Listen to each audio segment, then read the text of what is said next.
All right, let's jump right into this explainer. We're tackling a really fascinating debate today on how to best build your business acumen. Whether you're gunning for the C-suite or gearing up to launch your very own startup, the question of how we actually learn the nuts and bolts of business has literally never been more relevant. So today, we're going to look closely at two wildly different paths: the highly structured, formal approach of business schools versus the scrappy, self-taught hustle of the real world. Here's a quick look at our roadmap.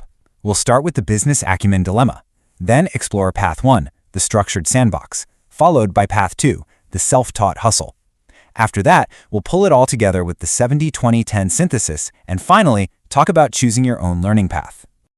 Okay, let's kick things off with Section 1, the business acumen dilemma. How is this skill set actually built? Here's the thing you have to keep in mind. Understanding business isn't just theoretical. It requires knowing the mechanical foundations, sure, but you also absolutely need the strategic judgment to apply them. You need those quantitative pillars, like financial accounting and data analytics, but you also need the street smarts to navigate messy workplace dynamics and fiercely competitive markets. It's essentially the bridge between knowing exactly what a balance sheet is and knowing what on earth to do when that balance sheet is suddenly bleeding cash. And that brings us to a massive fork in the road for our explainer today. Do you build these skills in a safe, structured sandbox, or do you just jump straight out into the wild? I mean, do you pay for a highly curated educational pathway, or do you roll up your sleeves and learn by doing, risking your own capital along the way? Let's dig into that first option. Moving on to Section 2, Path 1, the structured sandbox, featuring case methods and virtual simulations. 500, that is a pretty staggering number, right? Well, that's exactly how many 10 to 20 page real-world case studies an MBA student at Harvard reads over a 2-year program. Just think about that volume for a second. That's 500 distinct business problems across 500 different industries, featuring 500 leaders who had to make critical, time-sensitive decisions with limited information. This brilliantly illustrates how rigorous the academic process can be. You analyze the case, you debate it out with a diverse group of peers, you face intense pressure from the faculty, and then you reflect on what you would do if you were in the hot seat. The real genius of the case method is that there's almost never one single right answer. The value actually comes directly from the friction of the debate. You're forced to defend your strategic choices in a room packed with highly talented people who come from completely different professional backgrounds than you. Now, as you can see here, systematically analyzing a case breaks down a massive problem to help you form a hypothesis right from the protagonist's point of view. It literally trains your brain to sift through completely irrelevant information, infer unstated facts, and juggle nonlinear evidence. You are systematically building your diagnostic muscles.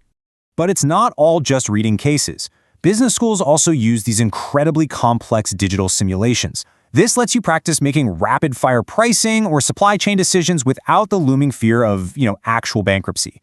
Platforms like Sysum, Hubro, and Rivas provide these gamified environments where you might manage a virtual telecom operator or a retail portfolio. The cool part? When you adjust a price in the sim, you immediately see the impact on your balance sheet and market share. It's totally experiential learning, but with a giant safety net. I absolutely love this quote because it hits the nail on the head for the structured sandbox argument. Why risk crashing your real company when you can practice on a simulator first? Pavel Durov, the founder of Telegram, points out that flight simulators became the industry standard simply because the risk of a fatal mistake during early training is just way too high.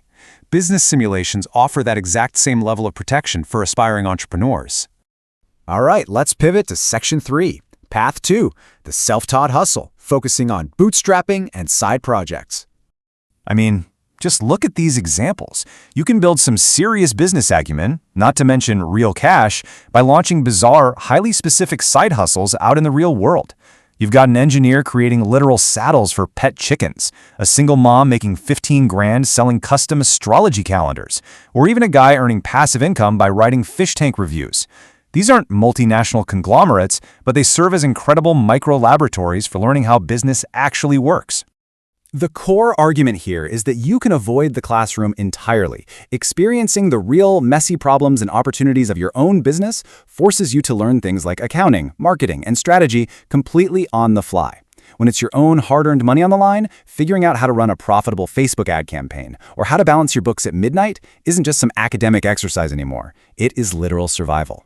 And to support that hustle, self-taught entrepreneurs lean heavily on a massive ecosystem of self-education tools. They absorb strategies while commuting or doing the dishes by listening to targeted podcasts. They supplement their hands-on grit with intimate conversations from The Diary of a CEO or grab practical income ideas from The Side Hustle Show. Or they might just pick up a foundational textbook like Understanding Business to fill in their knowledge gaps completely on demand. Which brings us to Section 4, the 70-20-10 synthesis, bridging the gap between formal and informal learning. Check out this breakdown. It reveals kind of an open secret in business education. Basically, 70% of learning is messy, hands-on, experiential learning on the job. 20% is social learning from your peers and mentors. And just 10% is formal learning from structured courses and books. This is the famous 70-20-10 framework. It essentially tells us that relying solely on classroom training won't cut it. But ignoring formal frameworks altogether means you might completely lack the vocabulary needed to scale your success later on. What makes this model so incredibly credible is that it's based on exactly how top executives admitted they actually acquired their own skills. Researchers found that an overwhelming 90% of executive learning came directly from informal experiences, social interactions, and daily problem-solving on the job. Only 10% actually came from their formal training programs. So if we look at it this way, the formal classroom path acts as this powerful intellectual launchpad. But it's the self-taught, experiential hustle that actually cements those skills into real-world capability. That 10% gives you the mental models. It helps you understand the why behind what's happening. But the 70%, that's where you actually figure out how to execute it when the pressure's on.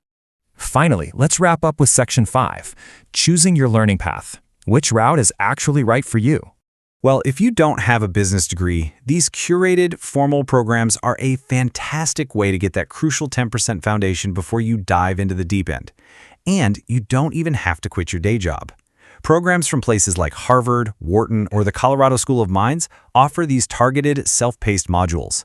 They give non-business folks, like engineers, creatives, or anyone changing careers, the systemic frameworks they need to really understand corporate mechanics.